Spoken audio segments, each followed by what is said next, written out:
Hi, welcome to Tsat. So we are discussing the concept that's measures of national income as part of Indian economy, and let's look at the third part. So in the previous two sessions we discussed about the different types of goods, the definition of national income, and then in the previous session we discussed about various measures of income like GDP, GNP, NDP, NNP, isn't it? And then we discussed about national income with factor cost, market prices. But let me ask you a simple question. Why is it all the countries across the globe, in spite of having different measures of income like GDP, GNP, NDP, isn't it? We have discussed lot many. Why every nation is only fond of expressing their output in terms of GDP? Many a times you might have noticed that the national output or the national income of most of the countries, including the developed countries like United States of America or European nations, or emerging countries like India, China, or poor countries like Pakistan, everyone expresses their income only in the terms of GDP. In spite of having various other alternates like GNP, NNP and all these things, why only GDP? The very simple reason is GDP corresponds to the domestic production, because it is the total economic activity that takes place in domestic territory of that country is the one that represents more amount of, the absolute worth of economic activity taking place in the country, isn't it? So because what is the economic activity that takes place in my country, that decides the prosperity of my nation, rather than what my people produce outside my country. That's the very basic reason people happen to use GDP as a very common measure of national income. Now let's go ahead and look at other measures of national income. But before going ahead, let me also start with the last one here in this case, that's the per capita income. Per capita, it does mean per head. That's it. It's simply computed as national income divided by the total population of the country. So if you divide the total national income and with the total population of the country, what you get is per capita income. Okay, per head, something like an average. Similarly, you could call this GDP per capita. When I say GDP per capita, what is it? The GDP of the nation divided by the total population. So how would you get a GDP per capita? GDP divided by the population. That's it, the total population of the country. That's it. Now let's look at disposable income and discretionary income. But before going into disposable income and discretionary income, let me make it clear with, I would explain this with a, in the context of an individual, so that it would be easy for you to understand. Let's say there is an individual, myself, and my personal income. Let's start with my personal income. So if I am working for a company, the company ends up making a promise to me that this is the total amount of salary that we will be paying you per month. Let's say the company promised me 3 lakh rupees per month as salary. And this income that I am earning from this company is what I call as my personal income. But if the company promised me 3 lakh rupees, do you really think at the end of every month I would receive 3 lakh rupees absolute amount in my bank account? No. There would be some deductions like the tax, tax would be deducted at the source, TDS, isn't it? So there would be some amount of PF card, isn't it? So there would be some amount of deductions or compulsory payments that I ought to make to the state. And after deducting certain amount of my compulsory payment that I am liable to pay to the state, the rest of the money I get, what is get credited into my bank account is what I call as a disposable income. I mean the income at my disposal. The income at my disposal. Not all the income you make, because in this country you are liable to pay at least the tax, that is an income tax, if you are making some income more than 2.5 lakhs. So there are some compulsory payments one has to make to the state. Deducting those compulsory payments from your personal income, whatever is left is what is called disposable income. And then the last one here in this context is discretionary income. Discretion does mean, I hope you understand the literal meaning of the word called discretion. The way you would like to, it's up to you, isn't it? The money that you could spend as per your own whims and fancies. So let's say if you are making 1 lakh rupees per month, do you really think you could spend all this 1 lakh rupees the way you want to? No.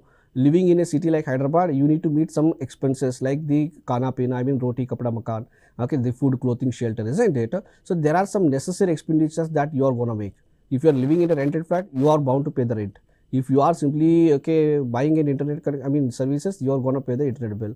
So there is some compulsory expenditure that you are going to make, necessary expenditure, or what we call maintenance expenditure, isn't it?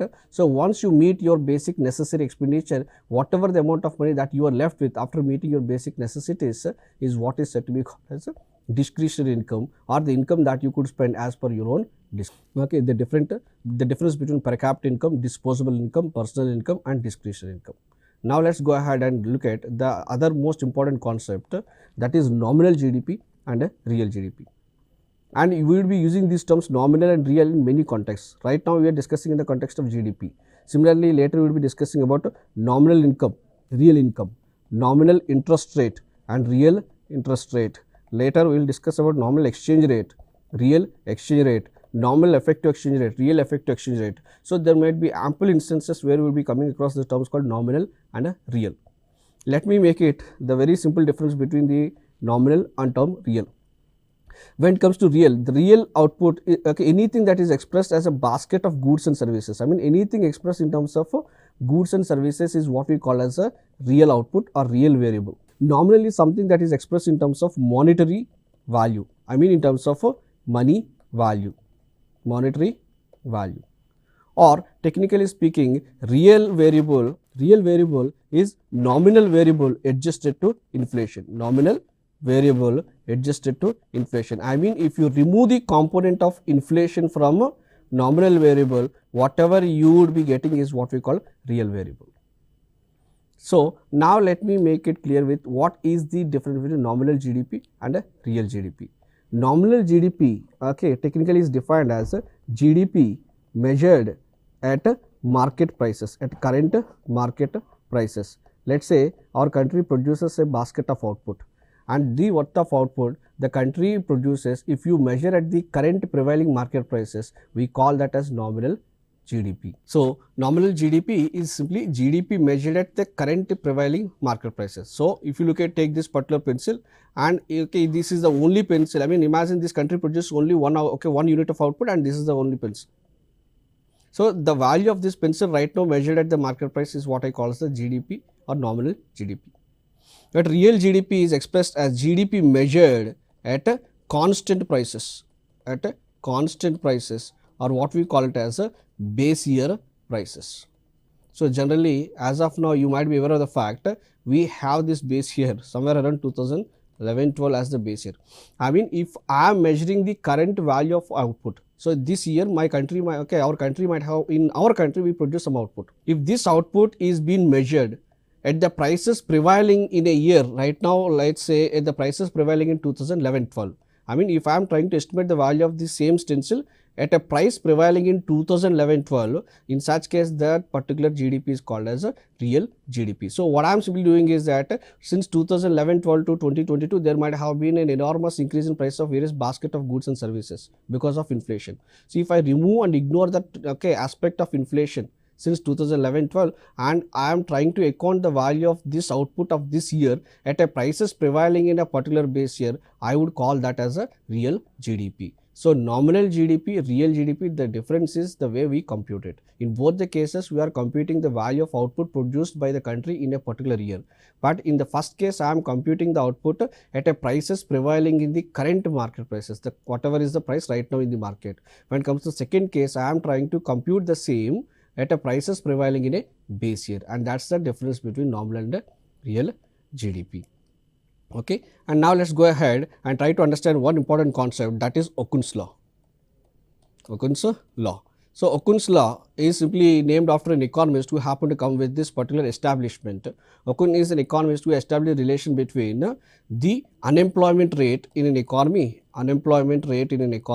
and growth in an economy. So, according to this gentleman, whenever there is an increase in unemployment rate,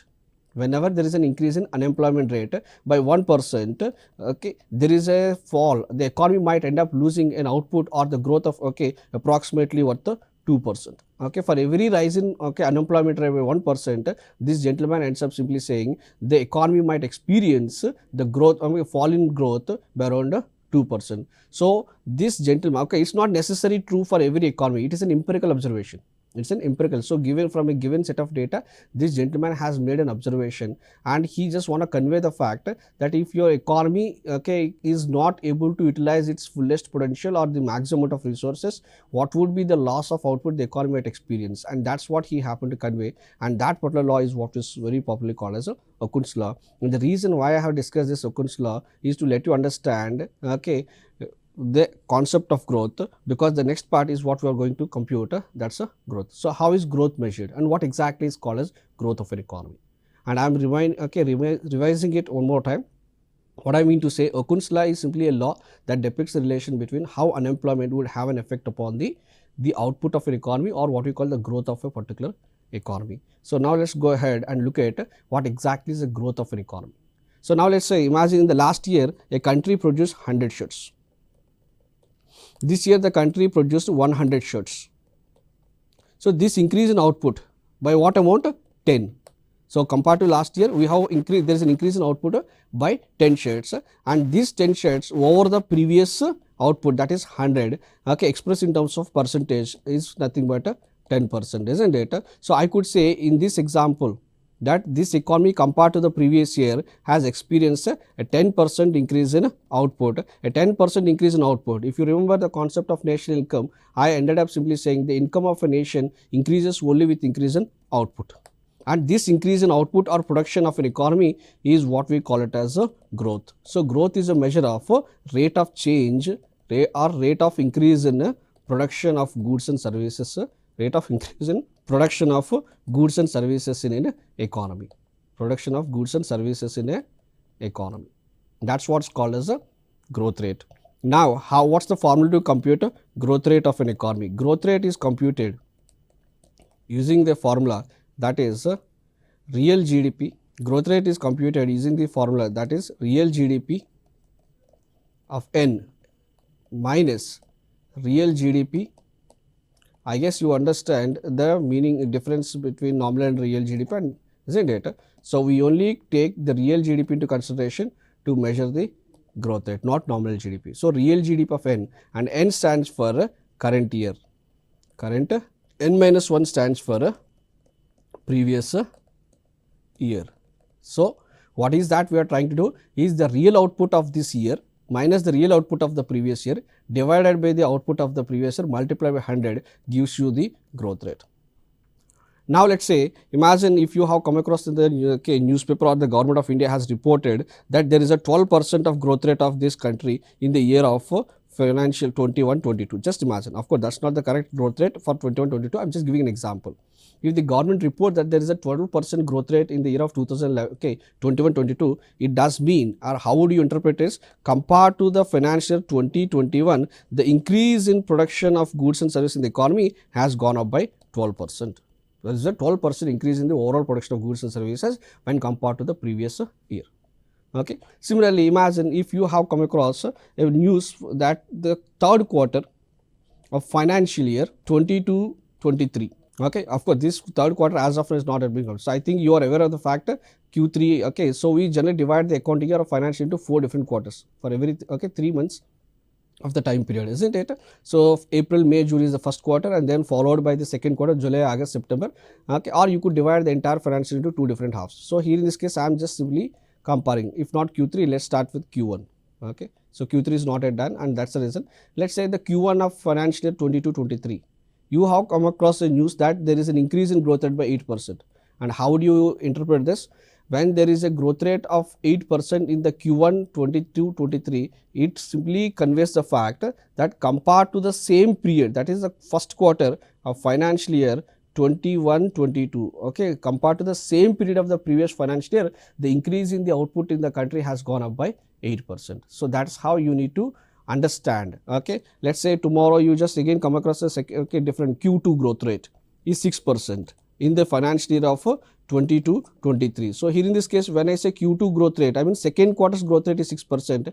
It is not in comparison to the first quarter, it is compared to second quarter of the previous financial year 21-22. So this is what we call measuring the growth or measuring the change on a point to point basis. So Q3 growth does mean Q3 with the previous financial year, Q4 does mean Q4 with the previous financial year, but not with Q3 or Q3, okay, isn't it? Not with the previous quarter. We don't compare with previous quarter, we compare with the same period of the previous year. That's how we generally compute a growth rate of an economy, or simply growth is simply a measure of increase in production of goods and services. That's it. So if there is an enormous increase in production of goods and services, the economy is set to experience a growth. If the amount of production of goods and services is falling, then we say the economy is experiencing contraction. Or if the growth rate is negative, I think these days you might be aware of the fact there is a debate going on in United States of America, since US is experiencing a contraction or a negative growth or fall in production of goods and services for the past 2 quarters. Okay, they are right now in a dilemma whether to define right now economy of USA. What exactly state of economy? Is it in recession?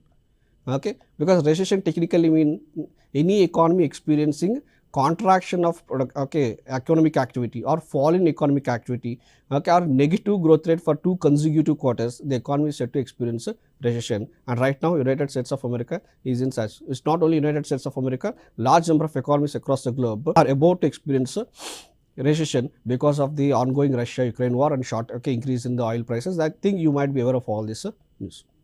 So, having seen different measures of income, different types of goods and services, now let's comprehend the entire Indian economy in a single snapshot. What exactly state of Indian economy, and let's look at from the the most trusted source, that's none other than economic survey. So, if you look at 4 years of data, let's start with GDP growth at constant prices. You could remember, so this GDP growth is measured at constant prices. That means, here in this case we are considering the real GDP.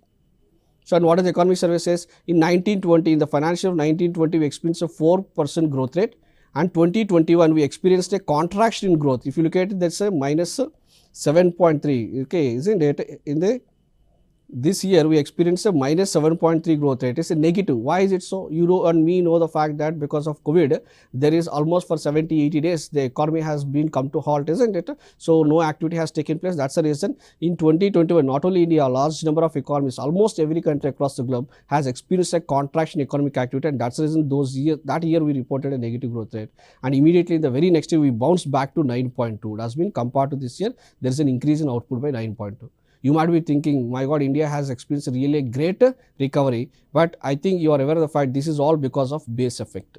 This is generally more or less what we call as a base effect. So, because in the previous year there has been a large amount of fall in output, a considerable increase in output results in a great increase in growth rate, and that's the basic reason. Because of the base effect, there has been a tremendous increase in growth rate. And then in the next year, 22-23, isn't it? It's projected. By the time the economic survey has been published, it is anticipated that we might be receiving experiencing growth rate of 8 to 8.4%. And the second most important is fiscal deficit. And we are expressing this fiscal deficit as a percentage of GDP. So fiscal, I think you are aware of the fact the word fiscal represents treasury or purse. I mean, you know the difference between surplus and deficit. Excess we represent with the term called surplus, shortage we represent with the term called deficit.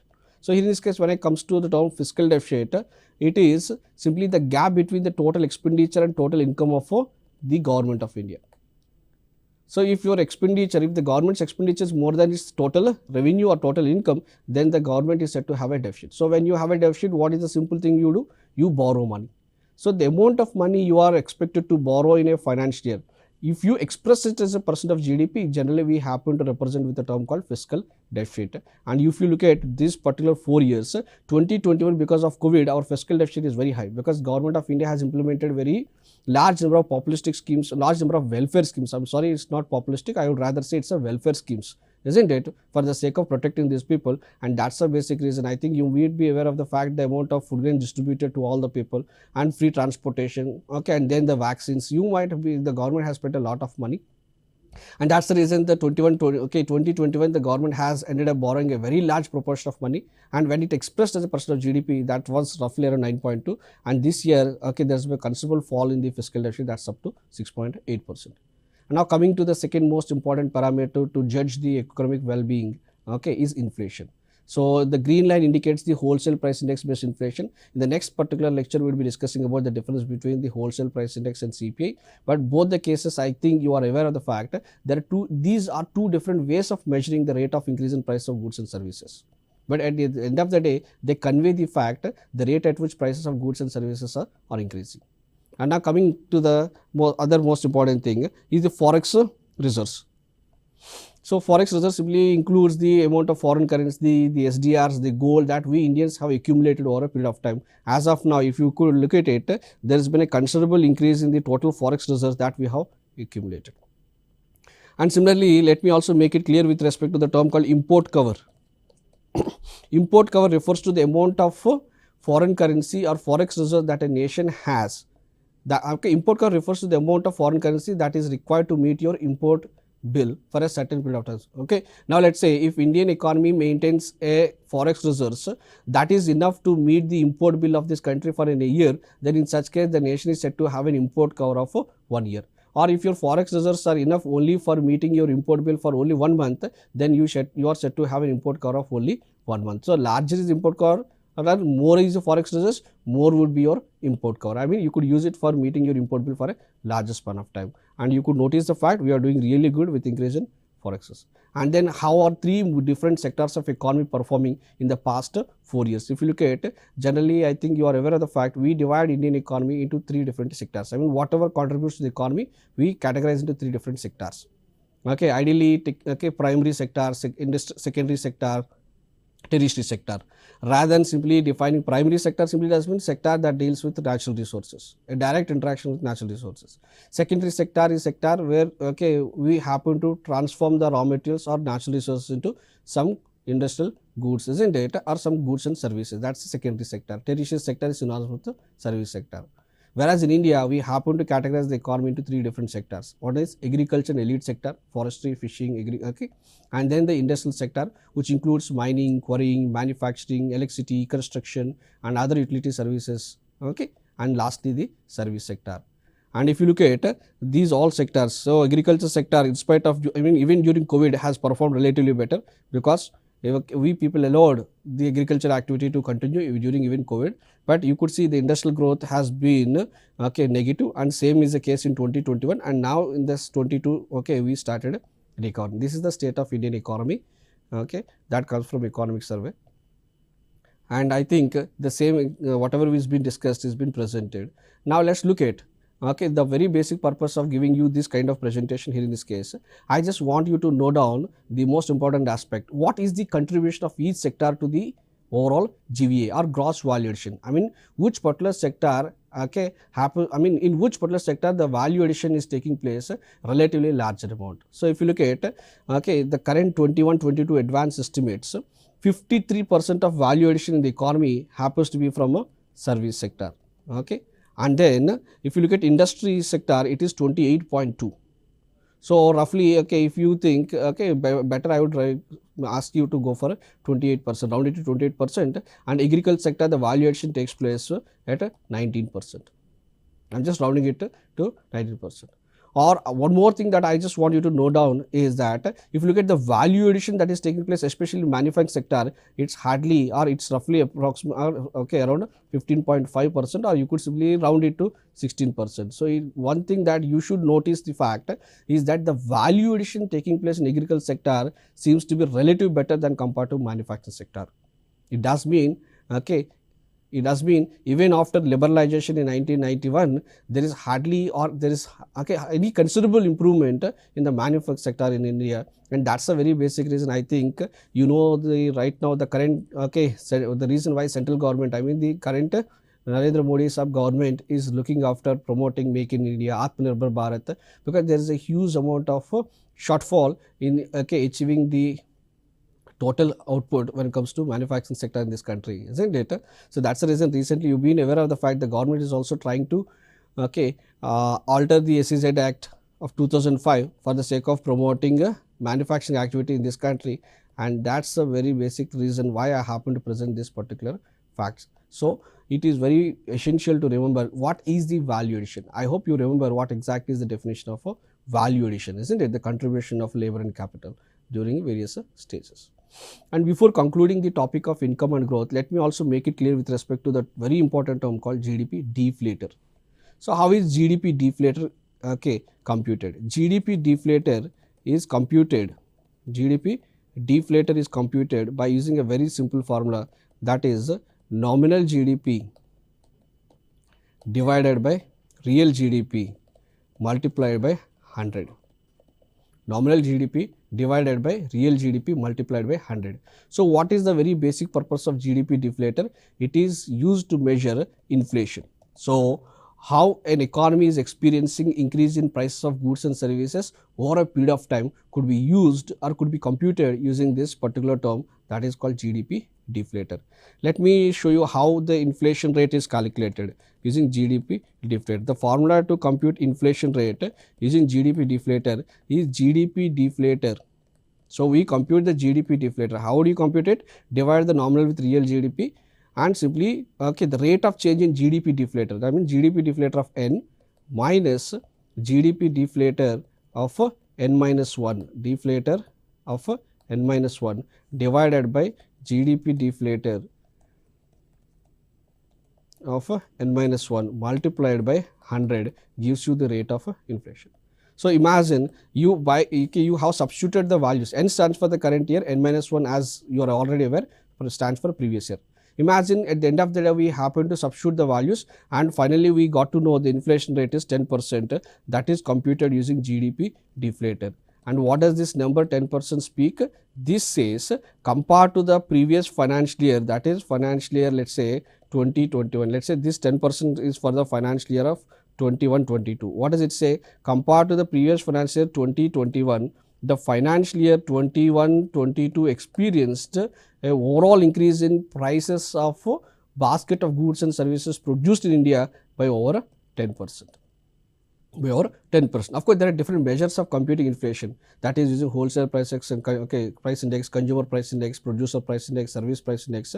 But the very common way of measuring inflation, the overall measure of inflation, or how is the prices of basket of goods and services produced in the country is experiencing a rise, could also be computed using this term called GDP deflator. The reason why I have discussed is because I just want to make it clear that even nominal and real GDPs could also be used to compute not only growth rate of economy, they are also used to compute a deflator. Okay. So, I mean to say the inflation. And finally, the most important thing that I will leave it to you is, in the process of computing the national income, or what we call GDP, what are the things that we miss out in computing GDP? The first thing is the household activity. This is something unaccounted. And the most important is the black money, anything black money transaction. The third is here in this case I just want to represent this as a green GDP, the impact on environment, or any economic activity or any activity that takes place in the name of barter system. So, these are certain economic activities that would not be accounted as part of GDP, isn't it? So, the service rendered by a mother at home or woman at home, isn't it, or the black money transactions or barter systems, or any free service delivered. I think you understand the difference between basically an economic activity and social activity.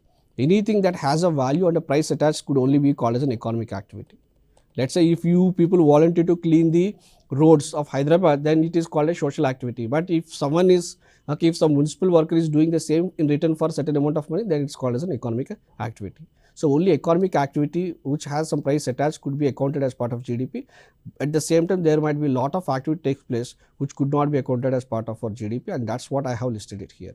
Finally, what I will leave it to you as an exercise is, who computes all these measures of income, GDP, GNP. I am giving it to you a clue. So, please do go through this particular Ministry of Statistics and Program Implementation and find out what does NSO stand for and what is, isn't it? So, what does this particular ministry does and what is NSO?